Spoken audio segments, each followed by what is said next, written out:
My problem with Alec is just simply a matter of taste.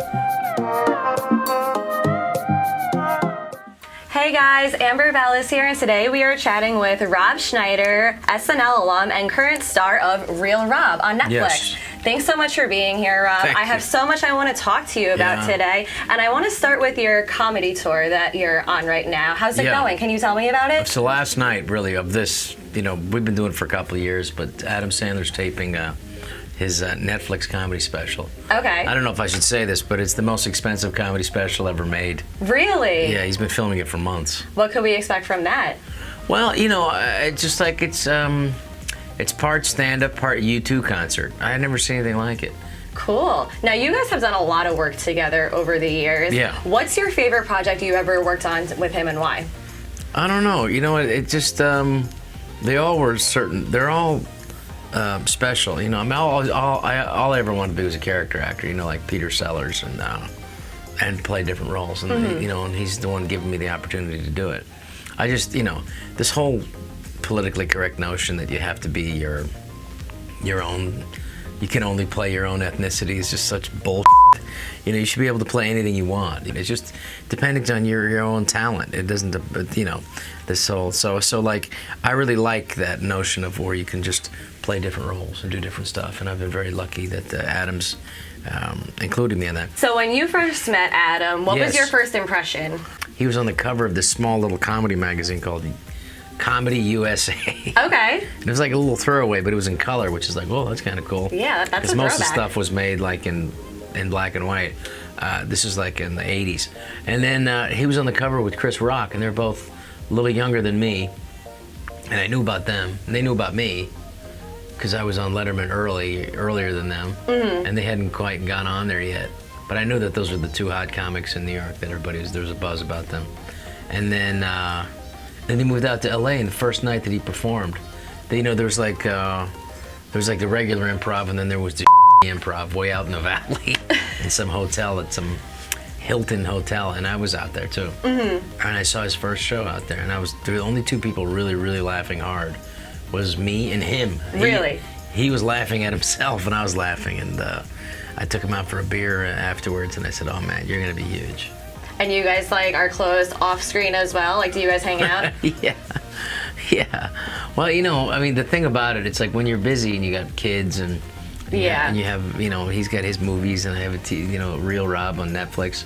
It's the time we get to really hang out. For sure. Is when we're working. So when you make a movie, you can hang out for a month or two. Okay, that makes sense. Speaking of Real Rob, I know we're in season 2 right now, right? On Yes. Netflix. What would you tell Streaming someone now. that's never watched before why they should watch it? Watch season 2, you'll laugh your ass off. And, it's like I Love Lucy, except my wife is Ricky Ricardo and I'm Lucy. The best sitcoms are just absolutely horrible people. For sure. So, and I'm the absolute horrible person. And it's fun. It's more fun playing that. I think I'd be a real asshole if I tried to make myself look like a great guy. People say, why do you make yourself look like a jerk? And I said, well, because it's funny. I want to revisit your Saturday Night Live days for a minute, too. Do you still watch the shows today? You know what? I get it. I used to ask people, did you watch our show when I was on Saturday Night Live? And they go, no, we fell asleep. And I get it. That's where I remember going, we need to just be funny enough till the news comes on. After the news, most people fall asleep. True. So sometimes we didn't have enough funny stuff for the whole hour of material, or because it's 11:30 till 1. So it's a long time. But, It's a long time. But sometimes I try to watch a little bit of it, Who are some of your favorite people on the show now, currently? I think the news is really good again. Okay. I think that Michael Che is really good, and I think he's got a nice delivery. He's a funny stand-up. I always root for stand-ups, Of course. That McKinley girl seems to be hitting it pretty darn good.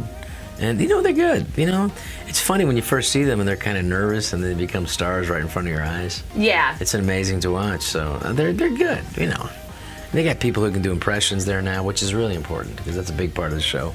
So it's awesome. I just, I'm just, it's great to be a part of that history. Okay. Speaking of impressions, what do you think of Alec Baldwin's impersonation of Donald Trump? I think it's too obvious, and it's not just his fault. He's a genius. He's a great actor. Him and Tom Hanks, I would say, the only two guys that when they were hosting Saturday Night Live, well, they could have been an original cast member. I mean, not us, them. That's how good Alec Baldwin is. He's an incredible actor and an incredible comedic actor.